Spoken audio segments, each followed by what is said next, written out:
Morning dear students, welcome back to your computer class. So in our previous class we have learned chapter number 4, elaboration on MS Excel 2007. Now today we will see chapter 5 creating charts in MS Excel means आज के इस chapter में हम देखेंगे कि कैसे हम create कर सकते हैं चार्ट MS एक्सेल में. Okay, so in this chapter we are going to cover different types of charts, serve different purposes and components of a chart, creating chart in MS Excel, customizing charts and chart formatting. So let's begin with the reading here. You must have come across graph in mathematics. Charts are what we call graph in mathematics. आप लोग ने पढ़ा होगा mathematics में graph के बारे में. सो जो चार्ट्स होते हैं वही ग्राफ्स कहलाते हैं जो कि आप मैथमेटिक्स में पढ़े हो. ठीक है, मीन्स मैथमेटिक्स में आपने देखा होगा. Charts are visually representation of worksheet data. Charts often makes it easier to understand the data in a worksheet because users can easily pick out patterns and trends illustrated in the chart that may be otherwise difficult to understand. Charts क्या होता है, एक representation होता है worksheet का. Means अगर कोई data दिया है तो उसे अच्छे से चार्ट में एक्सप्लेन करके मीन्स उसे ऐसे रिप्रेजेंट किया जाता है कि इजी वे में सामने वाले को समझ में आ जाता है कि इस डेटा में क्या दिया गया है. ठीक है, वो वहाँ पर इजीली पिक कर सकता है इन सब चीज़ों को, जो भी पैटर्न होता है उसे समझ सकता है. दैट्स वाई हम लोग चार्ट का यूज़ करते हैं. सो चार्ट्स के थ्रू आप ईजिली समझ सकते हो कि डेटा में क्या दिया गया है.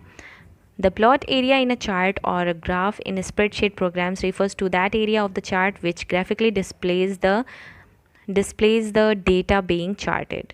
मीन्स जो प्लॉट एरिया होता है जहाँ पर आप चार्ट बनाते हो स्प्रेडशीट पे, MS एक्सेल पे, ठीक है, तो उस एरिया को हम बोलते हैं area of the chart. So here different types of chart serve different purposes. जो डिफरेंट चार्ट्स होते हैं वो कुछ अलग अलग डिफरेंट उनका पर्पस होता है. लेट्स सी, यहाँ पर एक डेटा दिया हुआ है as you can see here.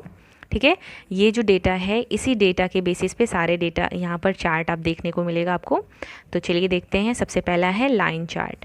Line chart as you can see in the picture, ऐसा ही लाइन चार्ट होता है.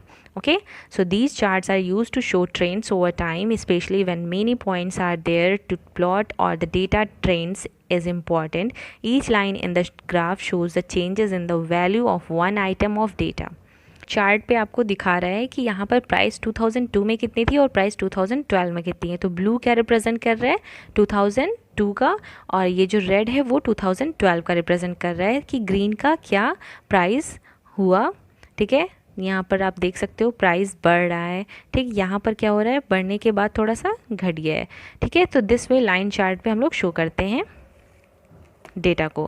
Then column chart. These charts are use to show comparison between items of data.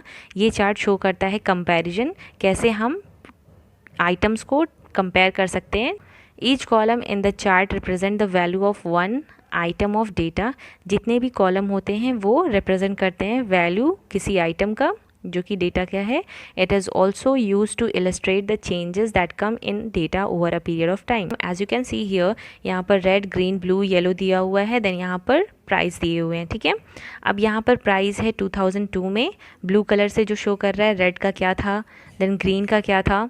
Okay, then यहाँ पर price है 2012 में, red का, then green का, देन ब्लू का, देन येलो का. ओके, यहाँ पर आप देख सकते हो, यहाँ पर कंपेयर कर सकते हैं रेड एंड ब्लू का कि इस टाइम पीरियड में 0 से 60 के बीच में क्या था.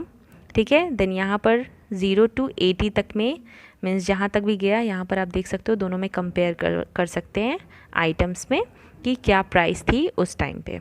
ओके, देन है bar chart. These charts are very similar to column chart. ये चार्ट जो है सेम कॉलम चार्ट की तरह होता है. कॉलम मतलब आप देख सकते हो कि ये वर्टिकल शेप में है. ठीक है, तो ये कॉलम चार्ट हो गया. देन बार चार्ट आपका हॉरिजॉन्टल में होता है. सो यहाँ पर क्या दिया है, except they run horizontally on the page instead of vertically like column chart. सिर्फ यही एक डिफरेंस है और कुछ डिफरेंस नहीं है कॉलम चार्ट और बार चार्ट में.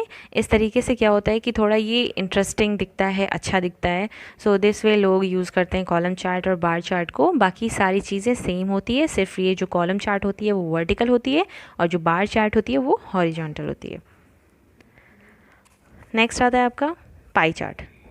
Pie chart data represent in a circular form is called a pie chart. जो पाई चार्ट होता है उसको हम लोग बोलते हैं, जैसे कोई डेटा है वो सर्कल फॉर्म में होगा, ठीक है। पाई चार्ट हम उसे ही बोलते हैं जो सर्कल में डेटा रिप्रेजेंट करता है। A pie chart shows the relationship between a whole and a part. In pie chart, a whole circle is divided into different sectors and the size of each sector is proportional to the magnitude of the component it represents. Pie chart is also called a circle graph. Pie chart को हम circle graph भी बोलते हैं। Pie chart हमारा पूरा whole part होता है, इसे हम डिवाइड करते हैं डिफरेंट सेक्टर्स में। आपने मैथ्स में अपने पढ़ा होगा फ्रैक्शन, सर्कल होता है, सर्कल को हमें डिवाइड करना होता है अगर हाफ पार्ट में तो हम करते हैं 1/2 या फिर 2/3 करते हैं। तो इस तरीके से हम पाई चार्ट को डिवाइड करते हैं। नेक्स्ट आता है आपका स्कैटर्ड चार्ट। स्कैटर्ड चार्ट में in this chart the data is displayed as a collection of point each having the value of one variable determining the position on the horizontal axis and the value of the other variable determining the position on the vertical axis. As you can see here, यहाँ पर horizontal में आप देख सकते हैं कि कुछ points दिए हुए हैं, ठीक है। ये रेड से, ये ब्लू से, जैसे कि आपने प्रीवियस लाइन में देखा था, लाइन का ही सेम ऐसे ही है, बस उसमें लाइन नहीं होता है, इसमें पॉइंट्स होते हैं, ठीक है।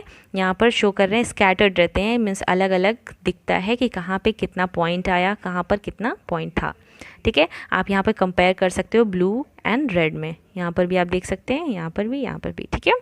So this way scattered chart use किया जाता है। Now area chart. Area chart is similar to line chart. Area chart आपका किससे सिमिलर है? लाइन चार्ट की तरह है, लाइन की तरह जाता है, बस ये पूरा फुलफिल हो जाता है, मीन्स कलर हो जाता है, यानी कि पूरा ऐसे फिल कर दिया जाता है। Instead of data point markers the area beneath the line is filled with the colours. As you can see here, ये पूरा फिल्ड हो जाता है कलर्स से, ठीक है, शो करने के लिए कि इतना डेटा रिप्रेजेंट कर रहा है। Okay, then other chart. So other chart, there are also other types of charts including donut, surface, radar and bubble charts. कुछ और भी charts हैं जिसमें आपका donut, surface, radar और bubble chart आ जाएगा। Each type of chart is divided into a number of sub type charts. Example 2D, 3D, cylinder, cone and pyramid. जो जितने भी टाइप के चार्ट होते हैं वो डिवाइड हैं सब टाइप में, मीन्स जो चार्ट होते हैं उसे हम 2D में भी देख सकते हैं, 3D में भी देख सकते हैं और सिलेंडर में भी देख सकते हैं, या फिर कोन या पिरामिड में देख सकते हैं, ठीक है। बहुत अलग अलग डिज़ाइन आपको देखने को मिलेंगे। When we click the drop down arrow subtype will be displayed and you can select accordingly. जब भी आपको अगर ऐसा डिस्प्ले करना है, ठीक है, तो उसके लिए एक ड्रॉप डाउन एरो दिखेगा आपको, वहाँ पर आपको क्लिक करना होगा जिसमें सब टाइप मीन्स ये जैसे कि आप देख सकते हो पिक्चर में, यहाँ कॉलम है, लाइन है, पाई है, बार है, एरिया है, स्कैटर्ड एंड अदर चार्ट्स हैं, ठीक है। ये एरो में आप सब टाइप देख सकते हैं कि कौन कौन से चार्ट हैं जो कि आप यूज़ करना चाहते हैं। ये 2D में भी है, 3D में है, सिलेंडर में है, कोन एंड पिरामिड, ये सारे आप देख सकते हो। ओके, देन यहाँ पर पाई है, पाई में भी आप देख सकते हैं 2D और 3D में है। देन एरिया का भी दिखा रहा है, स्कैटर्ड, ये अदर है, यहाँ पे भी आप क्लिक करेंगे तो आपको सब टाइप देखने को मिलेगा। So I hope it is clear to you all. So आज के लिए सिर्फ इतना ही। नेक्स्ट क्लास में we will see about components of chart. Thank you so much for watching.